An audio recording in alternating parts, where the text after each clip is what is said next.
So the topic for today is psychological programs and science. Psychological program and science. Remember, we are only left with how many? With 3 chapters. We are only left with 3 chapters. That is psychological science as well as psychological programs. Last week we did societal issues, and it went well. However, before we continue,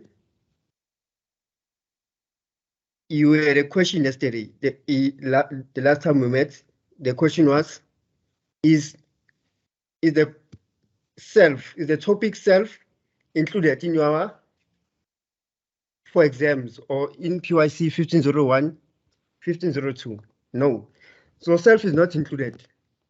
I've checked the study material, also communicated to the lecture. So self is not included. It was just an error regarding the timetable, but self is not included.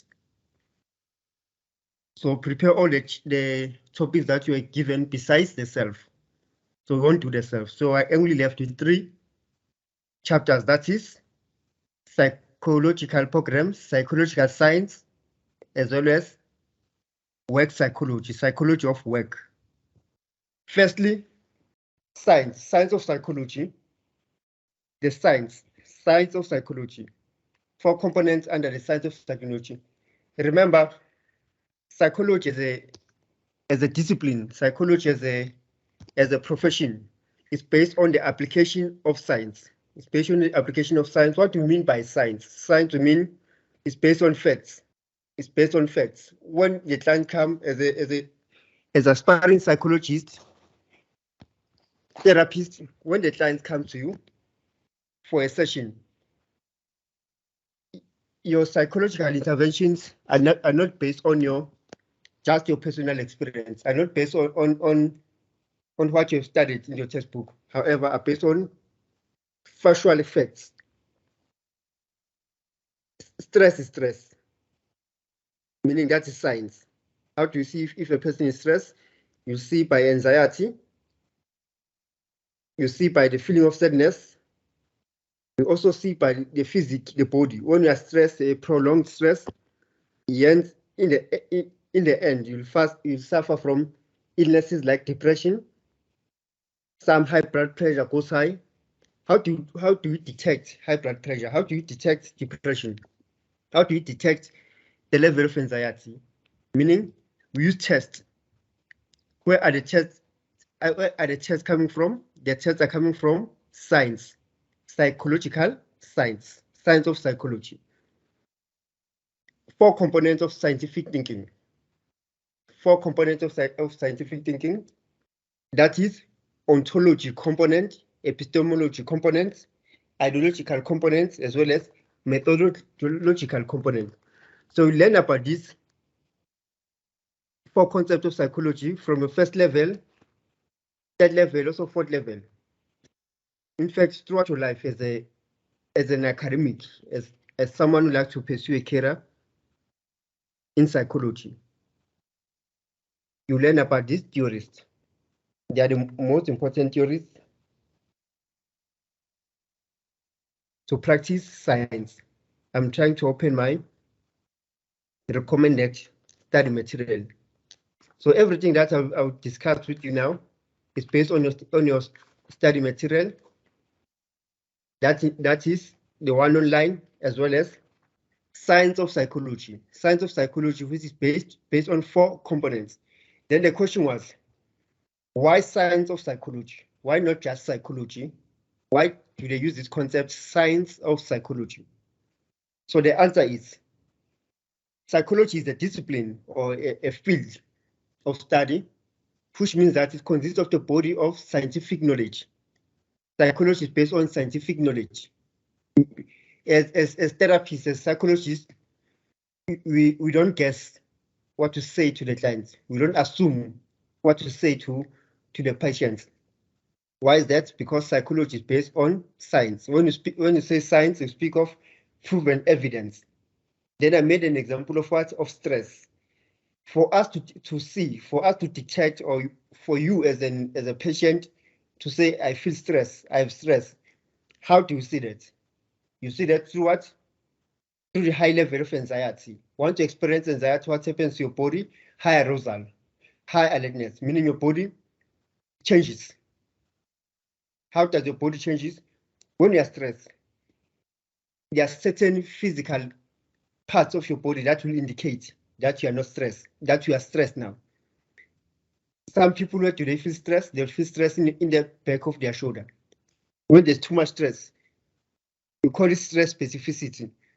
Some people will feel tension at the back of their shoulder, at the back of their neck. Maybe their arms will be numb. Some they'll feel a sort of stomach cramps in their stomach. For instance, when you see someone that you love, or there's someone that you love dearly, and each time when he or she passes or comes by, we use the term that you experience butterflies in the stomach. You experience what? Butterflies in the stomach, meaning there's a tension, there's anxiety when you see this person because you love this person so dearly. Butterflies. So that is stress. However, positive stress, because it makes you feel good. How do you detect that? Through science. That is science. You cannot assume that. However, science can be able to provide evidence that each time you come across this situation, you become nervous. You're walking in the street, suddenly you see danger, your body will react. Once your body reacts, meaning reacting to the danger, that there's a snake, there's a lion, they're thugs, they want to rob me. Your body reacts because you see danger, you label it as a danger. Internally, your system changes. Okay, guys, I'm still explaining the science of psychology. We'll come to the aspects. This is an icebreaker explaining why do they call it the science of psychology. So each time when you open your textbook, you open your study material, before you even continue studying, you need to be able to break down the terms, own them, break down the terms, own them. When they say science of psychology, you don't just rush in to look at the content. You make it yours first, you break it down. So currently, I'm aware it's a first slide. However, I'm trying to break down what do we mean by the science of psychology. Hence, I'm using stress. That in order to say people have too much stress, we need to detect. We need evidence. We need a test to measure that. Science of psychology. In order to say a person is intelligent in numbers and figures, the person needs to be tested. In order to apply to measure someone's level of intelligence, you need to be tested. How do you test it? Through the science of psychology, which is based on what? On these four concepts. Depends on your goal, which is based on these four concepts. Concept number one, ontology components. Science of psychology, ontology components. Component number one is ontology components. They say scientific thinking refers to the basic nature of the objects of research. Scientific thinking refers to the basic nature of the object of research. Ontology components concerns the reality that constitutes what psychologists field of study. Hence, I'm making a psychological example. Most the cases that normally clients brings in your session, regardless of the concern of the client, regardless of what is failing the client. Overall, there's stress element in it. There's a form of stress element in it. Hence, they say ontology, scientific thinking refers to the basic nature of the objects of research. Ontology components concern the reality that constitutes the psychologist's field of study. So the key here is the object of research concerns the reality. So this is what you can highlight when you study. The reality as well as objects of research. So let me read all of them. Then let's try to compare the difference, the similarity. In that way, we'll manage to grasp what we're talking about. Epistemology. Epistemology is the second one. They say to you, scientific thinking refers to the knowledge. You see, refers to the knowledge. Here they say basic nature. Epistemology, scientific thinking refers to the knowledge we have about the object of research, the nature we have about the object of research, epistemology, they say the knowledge we have about the object of research. Then they continue by saying epistemological components involve the criteria according to which scientific knowledge is considered due to true knowledge. Scientific thinking refers to the knowledge we have about the object of research. Epistemology components involve the criteria according to scientific knowledge considered to be true knowledge. So true knowledge you highlight in your study material, in your notes, that is epistemology. Scientific knowledge, you see knowledge, that is epistemology, supports knowledge. This one supports the nature of research and reality. Then ideological components the same. The ideal science is to minimize subjectivity and maximize what? Objectivity. The ideal science is to minimize objectivity and maximize objectivity. That is science. Science intends to minimize subjectivity. So what's the difference between the two? Subjectivity and objectivity.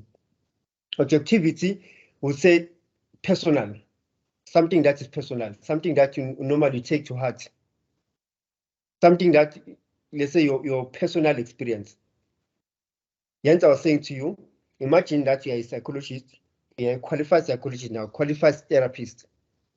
The client comes in due to his or her concern. Then the client starts opening up to you. First thing that will detect that the client is not well. Then when the client is not well, that is number one indicator. The client probably has what? Stress. How do you see that the client is stressed? You won't say he's stressed because the client that you had before had a similar problem. Therefore, the solution is the same to the problem. Because the similar problem. Remember, we manage stress differently. So if someone comes to you and say, I came here to a psychologist because I failed my exam, I couldn't write my exams. The next person comes to you again and say, I failed my exam, I couldn't write my exams.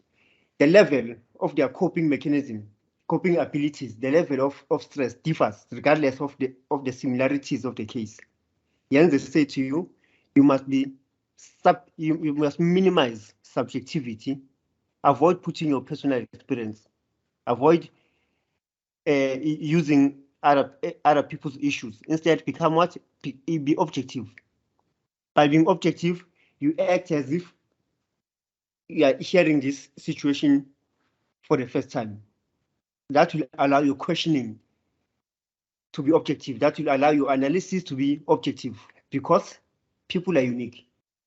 Then the aim of this ideal is to produce factual information that are true and free of subjectivity interpretation.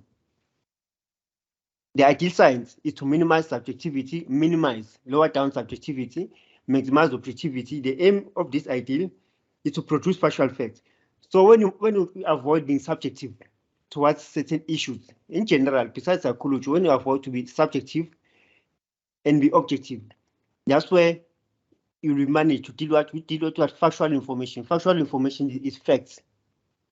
The aim of this ideal is to produce what? Factual information that are true and free of subjectivity interpretation. That is science. Science emphasizes objectivity instead of subjectivity. Then we go further. So the key here is ideology, subjectivity, objectivity, factual statement. Basic, under ontology, they say basic nature of the object of research. The basic nature, they also say reality. Whereas epistemology, they emphasize what? Your knowledge. Your knowledge, meaning your knowledge that you have accumulated through your studies. Remember psychology, firstly, you have to complete your degree. 3 years, some you complete in 4 years, you do your honors, 1 year or 2 years. Then you further do your master's in order to be a professional psychologist. Remember, note that is almost around 7 years. The knowledge, so they're referring to the knowledge you acquired throughout your studies. Scientific thinking refers to the knowledge you have about the object of research, Epistemology components involve the criteria according to which scientific knowledge is considered to be true. So knowledge. Whereas here, they're not talking about knowledge, but they say factual statements. That's what you can highlight. Factual statements which are considered to be what's true. Less subjectivity and high objectivity, free of subjective interpretation. Then we get to methodological components. Methodological components, this one you cannot avoid. Why is that? In your curriculum, first level, yes, you do your basic psychology, basic social work if you want to measure with social work, your philosophy. Second level, they introduce a module called research in social science. Research in social science, which is offered by human sciences. You'll find another module called basic questionnaire and measurement. Basic questionnaire and measurement. Those two modules deals with science, deals with the science of psychology. That's where you'll find these methods. How do they apply these methods? In short, psychology is a methodological qualification because it has steps. In order to do this, you must do this. Step by step, methodological.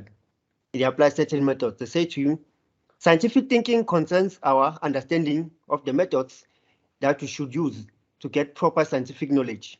Scientific thinking. They always, you see, now and again they emphasize scientific thinking, meaning you as a aspiring psychologist, therapist, you are a scientific thinker. You can also tell people that you are a scientific thinker. Why are you considering yourself as a scientific thinker? Because your information is based on accumulated knowledge. Your information is based on what? Facts, something that is true. You don't deal with assumptions here. We deal with facts. How to get facts? Through science. Science of what? Science of psychology. We want to consider ourselves as what? Scientific thinkers. Scientific thinking concerns our understanding of the methods that we should use to get proper scientific knowledge. When we explore a given domain of reality, they say steps of research methodology component. The steps of research methodological components. These are the steps of methodological components. Identifying the research topic. Now we're getting deep. Let's just come up with a topic. The topic that will come that comes into mind. Let's check the topics. Let me invite you. Let me invite you to get a topic, then you break it down. Remember, this is your class. These are your exams. I need to put you in to include you. Just give me any topic, then you will apply this methodology. This is where you raise your hand. So once you're done talking, you lower it. So I'm giving you an opportunity now to come up with a topic, then you try to break it down using methodological. Anyone? There are no wrong or right answers. Just come up with a topic. I'm waiting. Think about it, and you give me a topic that you want us to discuss.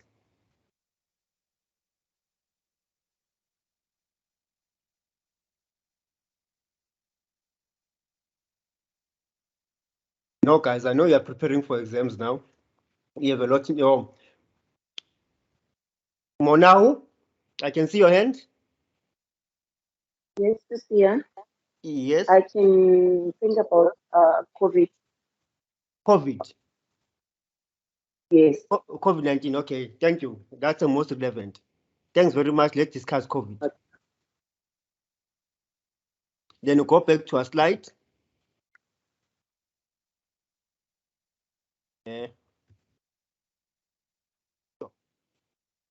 Our topic is COVID. They say, number one, apply the steps in order to solve the problem. Let's start again. They say scientific thinking concerns our understanding of the methods that we should use to get proper scientific knowledge when we explore the given domain of reality. Number one, identify the topic. Our topic now, let's say problem first before topic. The problem here is COVID.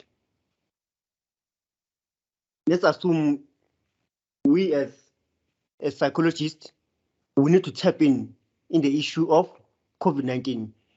the problem is COVID. As psychologists, we need to come up with a topic that will allow us to break down the term COVID. Remember, the COVID, there's medical aspects of it, there are scientific aspects of it, whereby there's lab, there's the chemicals. However, we as psychologists want to make it relevant to our field of study. The question will be perhaps, how does COVID affect our livelihoods? How does COVID affect our livelihood? That will be the topic. Identify the research topic. So when you say COVID, it's not yet a proper topic, meaning it's a problem that is affecting us in the world. That is COVID. When you say HIV, it's a problem that is affecting us in the world. When you say crime, it's a problem that is affecting us. However, to make it a topic, it needs to be a statement. They say identify the research topic. Then you break it down to make it a statement. Then the statement will be, how does COVID affect our livelihoods? Then we write down the topic. Point number 2, we say formulating what? The research problem. Let me break this down first in order to make it sense to you. They say the first step in research project is to identify the research topic. Humans have an inquiring mind. They say humans have an inquiring mind, meaning we are curious. We are curious and we like to investigate new things, and simply because we like to explore. For example, we spend huge amount of money to explore planet Mars to satisfy our curiosity. However, there are sometimes pressing needs that we have to pay attention to, not for the sake of satisfying our curiosity, but for the sake of survival. For example, global warming. They say global warming may have disastrous consequences, and therefore we are faced to research its possible causes. In this instance, we are faced to research its possible causes, the COVID. The need is not always about the particular issue, though.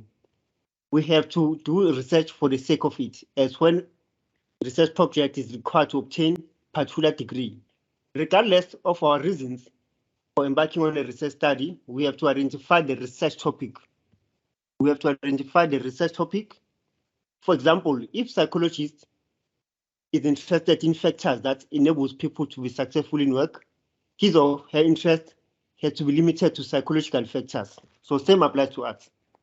We're talking of COVID, so we should base our topic in our psychological factors. How does COVID affect our livelihoods? Then we write down the topic. Then they say to us, formulating the research problem. Now that you've identified the topic, how does COVID affect our livelihoods? We break down the topic to be more specific by formulating the research problem. They say to us, the second step is to formulate the research problem clearly and unambiguously. It is not possible to conduct a research project if the problem is not clear. To suggest that we are interested in psychological factors that influence the work of COVID effects, we have to read about the topic to find out as much information as we can get. In other words, we have to consider the knowledge of already existing body of evidence, other psychological effects. Okay, let me come back. They say to us, for us to formulate the topic, we have to consider the other research that has been done, other literature that has been done based on the COVID. Meaning you won't base your knowledge, you won't base your article or research on your own knowledge. What you do, you speak to other people, you speak to scientists in relation to you speak to what you see on media, you speak to in relation to the newspapers, the articles that you download to formulate the problem. So let's formulate the program as we are talking right now. We have the topic, identify how does COVID affect our livelihoods? What do we mean by livelihoods? That's a key. What do we mean by livelihoods? Then we break it down and perhaps we say, what are the effects of COVID-19? What are the effects of COVID-19 in South Africa? we are trying to be specific in the context of South Africa. What are the effects of COVID-19 in the context of South Africa? By livelihood, how does it affect our employment? How does it affect our relationship, family relationship or family structures? How does COVID affect family structure? Remember, initially we were told that regarding COVID, as soon as one tests positive, that member needs to go to the hospital or be isolated. Either isolated in a hospital or in a secret place. Imagine the family of 4 people, mother, father, and 2 daughters. Then they say the father needs to be isolated. The family structure is a breakdown in family structure. The anxiety now that the father is away from them. Want to formulate a problem that is specific. Number 1, how does COVID affect the family structure? What are the psychological effects under psychology? We'll assume those are the 2 problems that you want to deal with. Then you have 3. The third 3, conceptualize and operationalize the key concepts. Now we want to conceptualize and operationalize the key concept. They say under operationalize, the first step is to conceptualize and operationalize the key concept of the problem. The key concept plays a major role in research study. They determine what information has to be collected to enable us to answer the research question. If the concepts are not clearly defined, if these concepts here, the 2 concepts, our concept is what are the psychological effects of COVID? How does COVID break down the family structure? They say if those 2 concepts are not clear, it is difficult for us to formulate to continue the research because research needs to be more specific. They say contextualization. What do we mean by contextualization? Contextualization involves clarifying the concept until it is clear what it means. You clarify it until it is clear what it means. The operationalization of the concept refers to specifying the kind of information that is required to describe it. You break down the kind of information that is required in order to break it down. Then you try to clarify it. They say, for example, a key concept in the study about the relationship between learning potential and success concepts of learning potential, the concept of work stress. They say learning potential may be contextualized in the ability to learn new information. So let's try to break this down. Let's try to contextualize and operationalize the topic. What we do is we broaden our information. Remember, we have 2 questions. Question number 1, how does psychological factors affect? What psychological factors? Which psychological factors are caused by COVID-19? And the second one is, how does COVID affect the family? When you contextualize, you break it down. What kind of family? Remember, families differ in class. There are families in rural areas, there are families in urban areas, there are families in an employment setting, families in an employment setting, there are extended families. You become specific. What kind of, I was talking about the nuclear family, a nuclear family which has mother, dad, as well as the kids. I was talking about the extended family whereby if the father brings 2 stepdaughters to the marriage and the mother does the same, brings 3 stepsons to the marriage, then they formulate an extended family. What type of families are we talking about?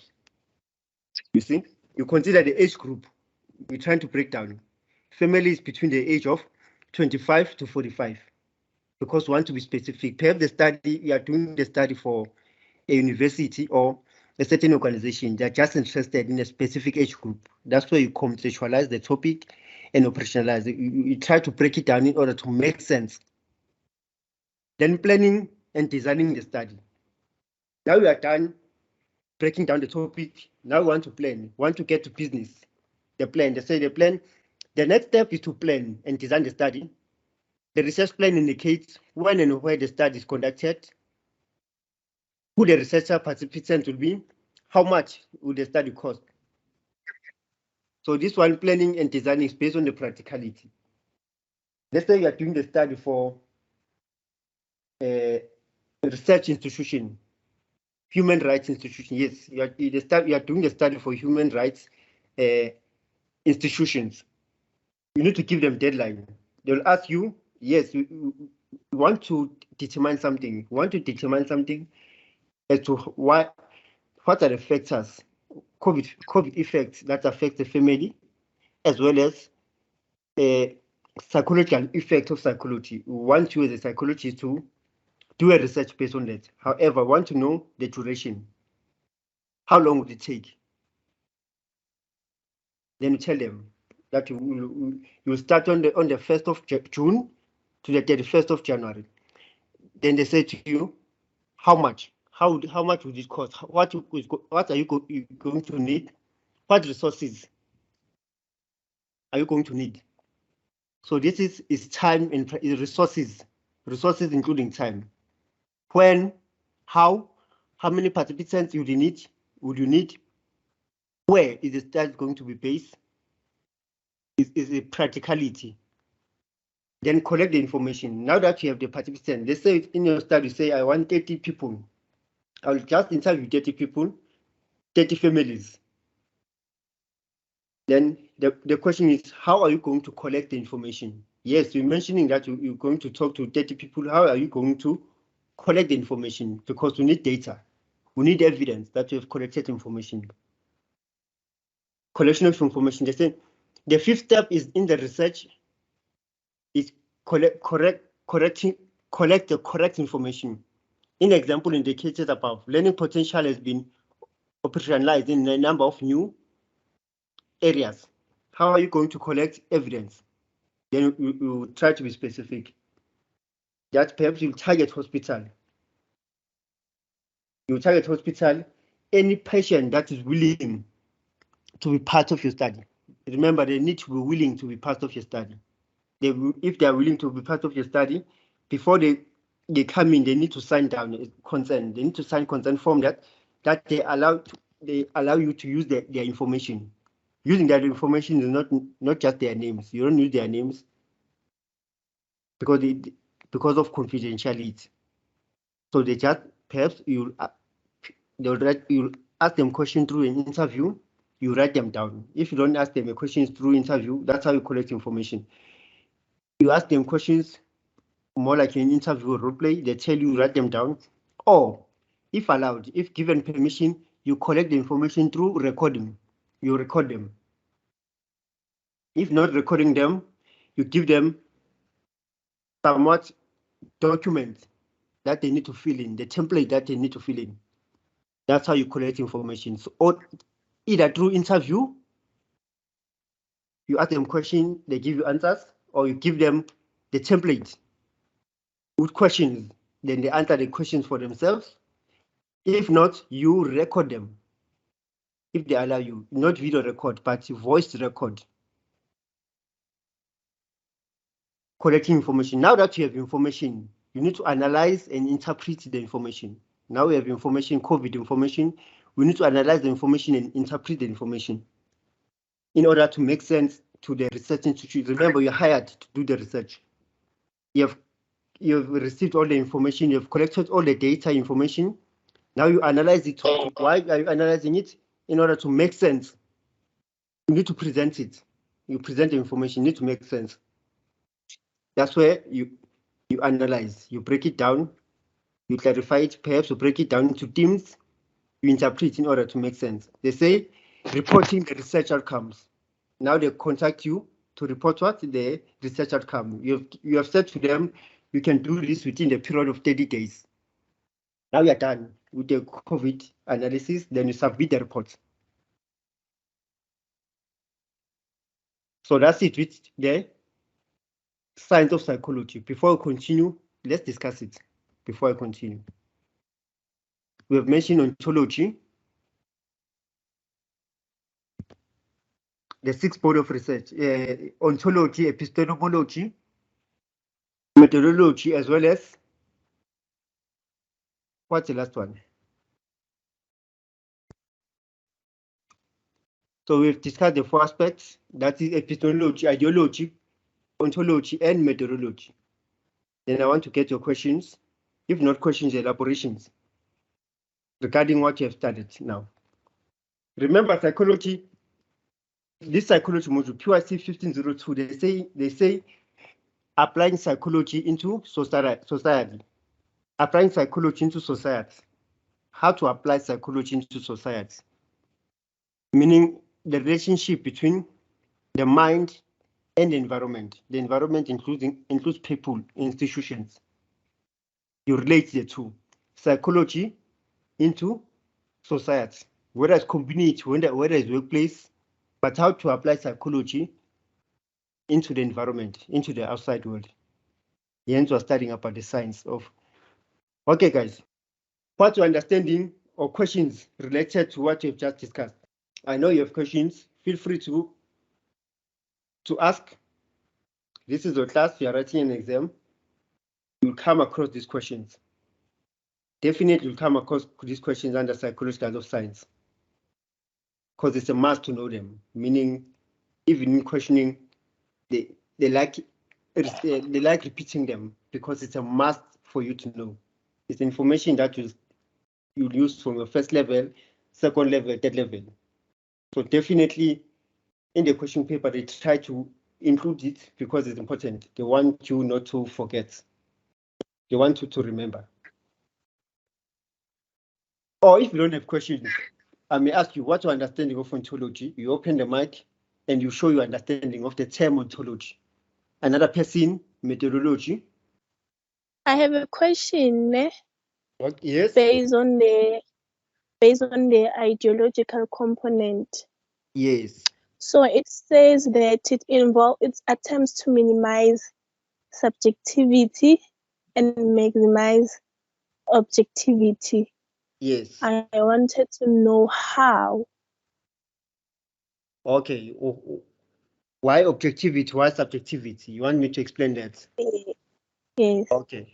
Thanks for the question. Let me, just close the mic, then I will explain it to you. Okay. Yes. I'm trying to open my notes now so that I'll give you a broader understanding. Ideological. Okay, I can't seem to find what I'm looking for, but let me do it. They say the ideal science is to minimize subjectivity and to maximize objectivity. Let me just be practical as possible. Let's say you are a psychologist or you are a teacher. There's an argument in the class. Based on what? Based on,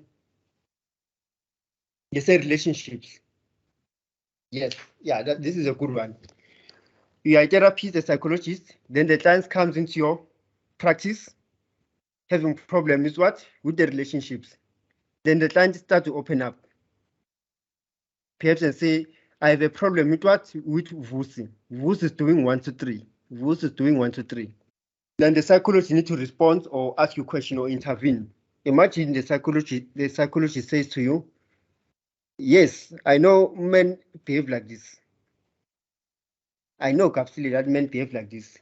Men cannot be trusted. Especially perhaps the light-skinned guys cannot be trusted because of 1, 2, 3. That is what? Subjectivity. Putting your own feelings into the client's context, putting your own ideas, putting your own personality into the client context. Do you think you'll be helped if someone like a psychologist tells you something like that? You came for assistance, then the therapist relates his problems with you. You'll be more stressed. You won't get what you intend to get. That is subjectivity. Subjectivity, putting your personal issues, personal feelings into the client's problem. However, we have what they say maximize objectivity. Maximize objectivity is don't get too deep to the client's problem. We are taught as psychologists, as therapists, not to put our feelings in a session. We try to be objective as much as possible. We act like you don't have feelings. Yes, we do have feelings, but you act like you don't have feelings. That is objectivity, meaning you don't put your frame of reference to the client. You don't put your experience, your personal issues to the client's problem. So that is being objective. You become professional. You deal with the problem professionally. The police comes. Another example would be you contact the police that there's domestic violence in the house. The wife is beating up the husband. Then the police come in. As the husband explaining that I have this problem, my wife is beating me up. And one police officer perhaps is in the same situation, that her wife is beating me up. Then you start telling the whole story. Yes, wife also beats up their husband, and the government doesn't take us serious as a policeman. You're not allowed to do that. You need to be objective, not subjective. Subjective is your personal issue, putting your personal issues. Objective is becoming factual, straight, professional. So they say the ideology components, the ideal science is to minimize, to lower down subjectivity and to increase objectivity. The aim of this ideal is to produce factual statement. When you become objective, you'll get factual statement. When you argue with your partner, they say normally, no, call the middle person. You're in an argument. You're trying to voice your opinion, and your partner again is trying to voice your opinion. Then you decide to say, no, call the middle person, because you don't get one another. Let's call Lucia. Let's call a person who's outside of your problem, the middle person, the mediator, in order to make sense of this. Then you call the mediator. The mediator, meaning, doesn't take the side. The mediator shouldn't take side of either you, Kapsile, and your partner. Need to be central. Once the middle person is central, meaning his analysis will be based on what facts, on truth, no subject to feeling that yes, you're doing that because of 1, 2, 3. I hope I've answered you, Kapsile. Yes. It's clear. Okay. Okay, thank you. Thanks for the question. Psychological programs. Program number 1. Why psychological programs? What do they mean by psychological programs? Let's check for an opening statement. Why psychological programs? I'm opening the recommended book. I normally use the recommended book because it's detailed, but I make sure that I compare it with your study materials, so that I would lead you to a stream. Psychological programs. We know programs. Programs are initiatives that are used to achieve something. For each year, there are programs, internships, what they call forums, SPF, CPF, which is crime prevention forums, whereby the community gather in order to deal with crime. There are programs which takes or deal with orphanages, take kids from the streets, get them proper guidance, get them proper caregivers. Those are the programs. There are different programs. There are programs like rehabilitation program for drugs or substance abuse. There are programs like for domestic abuse, programs for men, dealing with men, programs that deal with women to empower them psychologically. So these are the examples of those programs. They say psychological programs. 1, they say the New World and Training programs. The New World and Training program, they say to us, people attend school to study. Yes, people attend school to study. Write examination to get certificates. Yes, me and you, we write examination to get certificates. There was a time when this certificate equipped one for a broader range of jobs. Those who were fortunate enough attended universities. Yes, when you're fortunate enough, yes, we get a chance to attend university because university degrees equipped for real good jobs. But the world has changed significantly since that time. You'll find that in these cases, in these times, you complete your qualification, but it's difficult to get a job. It's unlike way back. You're guaranteed. Once I start to complete your qualification, you're guaranteed a job. But things have changed immensely. They say nowadays people are not assured of jobs simply because they have required diplomas and degrees. Furthermore, these qualifications do not carry lifetime guarantees. Your qualification does not carry a lifetime guarantee that will live a better life or get a qualification. They say the knowledge one gathers when studying for a particular qualification becomes absolute within the couple of years after completing one's studies. This is because the world changes tremendously. So now and again, the world changes. When the world changes, you'll find that our qualifications are outdated. We need to do something in order to uplift ourselves. Then they say to you, large number of people enter the training program each year to update their skills in particular area and equip themselves with the knowledge. Skills of a new field. They say because training costs money, people become more, people have little time to spend on training. Okay, let me stop reading this and come back here. The training, they say the new world and training program. The importance of training program.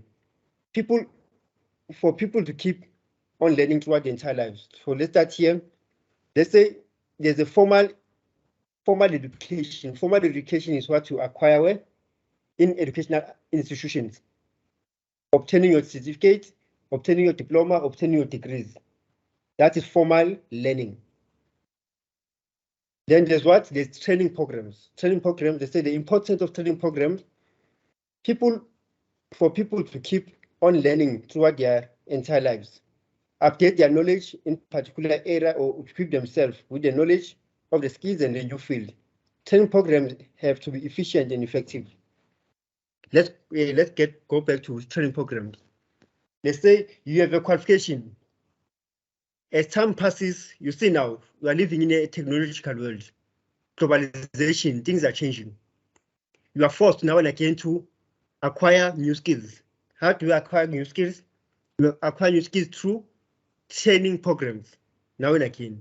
For instance, you have a qualification in math and science. Suddenly there's COVID. It's difficult now to teach. The classes were packed. That's how you made money. You had schools. Suddenly things change. You have a skill in teaching numbers and figure mathematics. What can you do now? That's where the introduction of online learning. Whether you know computer or you don't, now you are forced to learn about internet, devices, technology, the use of technology. That's what they are talking about here. They say for people to keep on learning throughout their lives. So learning is continuously. That's what they're trying to say. Learning is continuously. Information need to be updated. As the world changes, meaning your mind needs to be transformed. As there are new technologies, meaning your mind as a device needs to be updated as well. You need to switch on. They say update your knowledge in particular area to equip themselves with the knowledge of skills and new fields. Training programs have to be efficient and effective. For us to get proper knowledge, proper training, the training program needs to be efficient and effective. Hence, we have programs like institutions like what CETA, which provide training for different fields of study. There's CETA for education, CETA for mining, CETA for technology. Yet they say training programs have to be efficient and effective. This is where you will train by professional experts in that field. That is number one with regarding to the new world and training programs. So let's move on. Psychological training programs. Now we are trying to be specific. psychological training programs. Unlike before, we're not specific, now we're specific. Psychological training before, training program. They said to us, one kind of training program that has become very popular in recent times is the psychological training program. Psychological training program. Meaning, you can have your qualification or your qualifications. You can have knowledge. You can be smart. However, if you fail to psychologically equipped, meaning you lose your job, you'll find people who are smart. However, they get fired due to temper. They can't control their temper. Then you lose your job. Once you look temper, meaning it's a range. It's a high level of anger, meaning you can even beat up a person. You fail to do that, then you get fired. Regardless of your qualification, the time you spend in university. You have to introduce psychological program to assist people in using what? Their cognitive aspects, to assist people in managing stress, to assist people in dealing with their impulses. They say to you,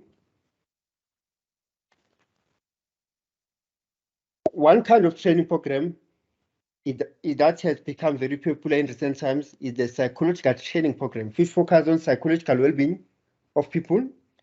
Psychological program which focuses on the psychological well-being of people. They say such programs are popular because they provide underlying knowledge and skills. They provide with knowledge and skills. In other words, they provide knowledge and skills that help people to improve their general ability. Improve their general ability. General ability could be, they say, for example, a training program that aims to improve your memory can help people to do better in other training programs. They say, e.g., a type of a training program that will help you to improve your memory, enhance you with psychological information, and empower you with skills. They empower you with skills that can help people function as better human beings. Psychological programs. Then we move further. I say to you, 3, programs, differences and similarities. Program differences and similarities. Yes, programs differ. Similarities and differences. How do they differ? Define elements, define attributes values. They say to psychological programs define in their objectives, not objects. Psychological programs define their objectives as well as their content. Program and program differ in what they intend to achieve. They differ in length as well as complexity. What do they mean by that?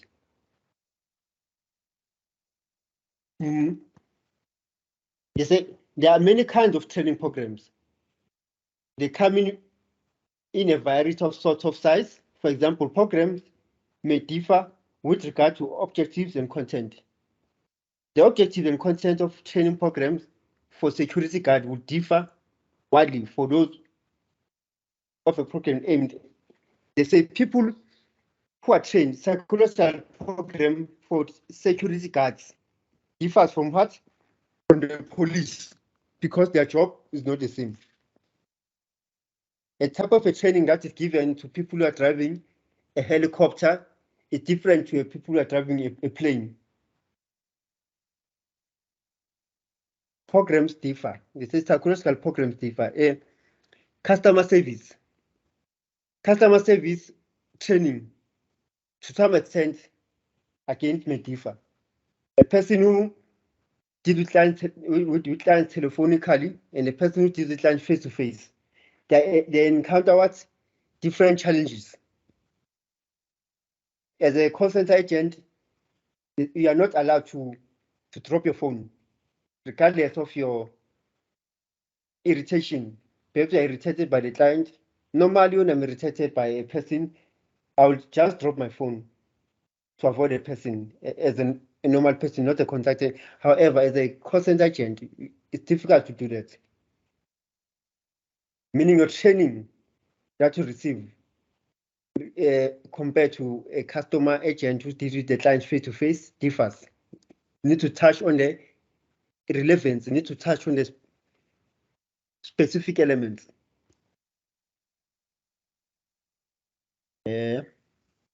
Moving on. The basic elements of training program. The basic elements of training program.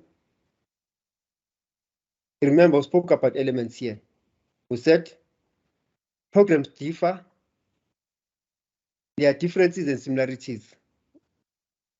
What are those similarities and differences? This through elements, attributes, and attribute values. That's how they differ.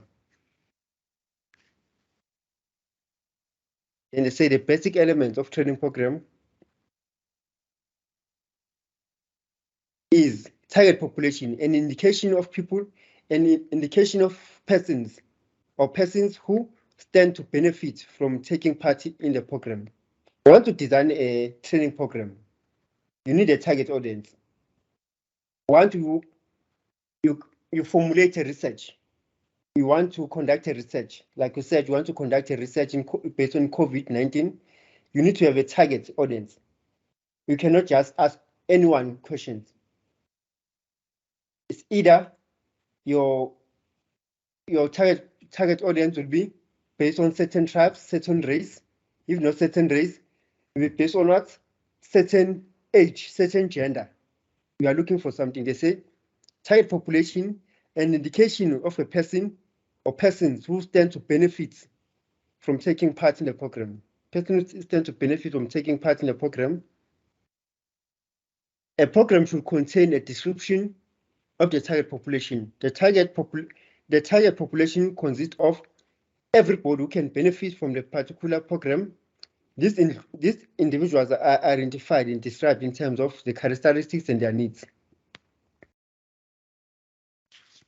These people are collected in terms of their characteristics and the needs. Some of the characteristics will be, they say, for example, geographic location, like I said. You look at geographic location, perhaps their income depends on what goal you want to achieve. Their needs. What are their needs? Need analysis. Then move to the objective. An indication of what the program is aimed to achieve. An indication of what the program is aimed to achieve. What is the program aimed to achieve? Perhaps to assist people to deal with their psychological problems. That will be an indication. An indication of what the program is aimed to achieve. The content. They say the knowledge and skills that the program offers to the participants. In regarding to objective, what sort of skills, what sort of knowledge do you intend to empower the targets with? They say the knowledge and skills that the program offers to program participants. What type of knowledge, skills do you want to impart on the target population? Then you have what method? The way in which the program conveys its content. The way in which the program conveys it. How are you planning to? Remember, it's training, meaning you'll be training, you'll be teaching. How are you planning to teach the target population? How are you planning to teach? What resources are going to use? Let's break it down. They say the methods. Methods mean the method of the program refer to the manner in which the program content is going to be conveyed. Remember, we're going to exchange the content, the way in which the program convey the content. How are you planning to convey the content? Are you going to formulate it through presentation? It's going to be self-study. It's going to be face-to-face. If it's face-to-face, what are you going to need? If you're going to do presentation PowerPoint, yes, like now, I'm giving you a class. The class is based on which method am I using to share the content with you? Which method am I using to teach you? MC Teams, online learning, Zoom, MC Teams. That's the method I'm using to exchange knowledge with you. Then the question is, what sources am I using? The things required to run the program. What things do I need to run the program? I need what? Internet, number one. good connection. You see, before I started that it was difficult to connect. I had to move around. I had to change from MTN to Vodacom to Cell C. Meaning, those are the resources. You change the laptop. You try to connect by phone. The things that you need to run the program. Meaning you have to have a number of resources available at your disposal just in case something went wrong. Program resources refer to anything, for example, materials, machine, people, apparatus, venues required to run the program. For example, if a program contains a printed material, this constitutes a program resource. One would not be able to present the program if the printed material were not available. Likewise, one would not be able to present without the presenter. One won't be able to present without the presenter. So that's a challenge. We try to start a class, however, with some challenges. Yes, they say one won't be able to present if there's no presenter in participants. Imagine you start a class and the students can't access the class, meaning there's no class. Imagine you start the class without the presenter able to go in. It's difficult to have a class, meaning you are part of the resources. The resources are also people. You are resources. Then implementation, the process of running the program.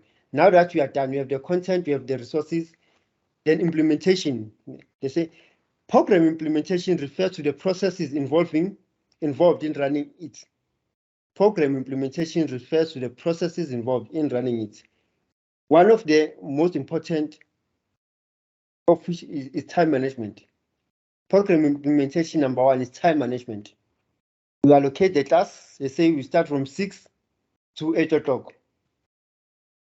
5 minutes down the line, it's difficult to find a tutor, meaning that is time consuming. Time is wasted. The program needs to be executed with a particular time.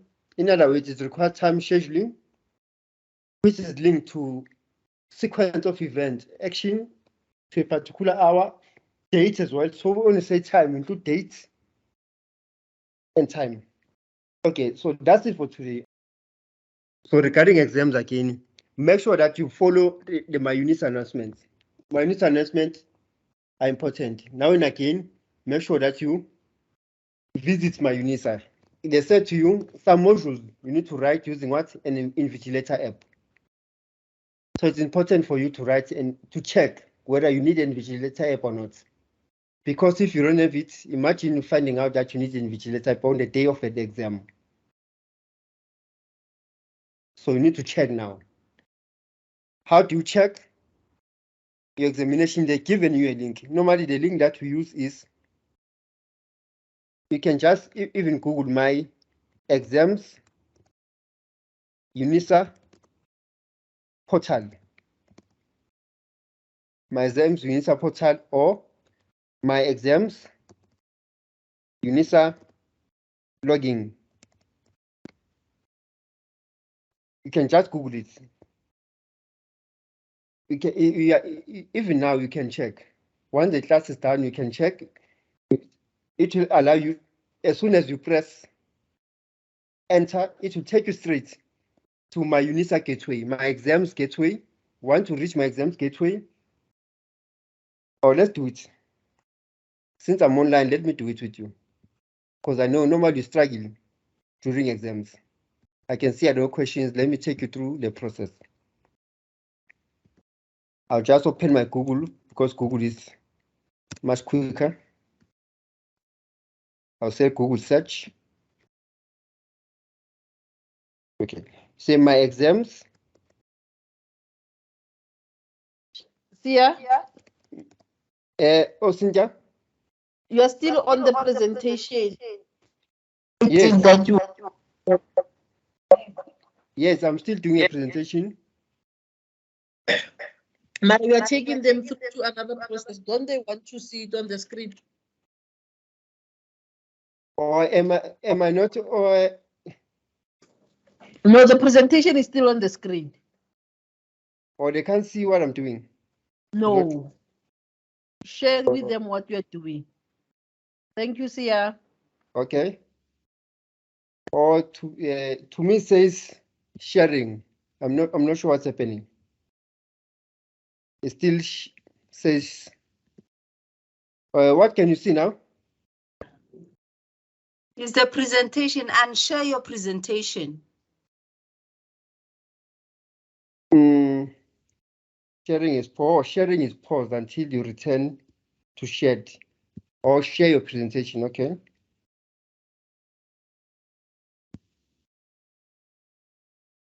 Let me do this.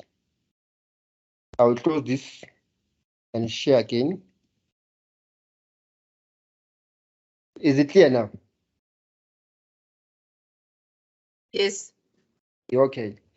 So you say my exams, UNISA, login. You say enter. You see my exams gateway. You take you straight my exams gateway timetable. You log in. You have dates, various dates, different dates. Let's choose any dates. Let's choose the what? The 21st, 21st of May. 21st of May, you scroll down to check your module. These are the modules that are written on the 21st. You see CMP and the say Invigilator app. So that's why feel free to just log in now and check whether you are required to use an Invigilator app or not. Don't be surprised during the exams that you need to use the Invigilator app. So no matter what you do, you'll find your module below. PYC something, then you press.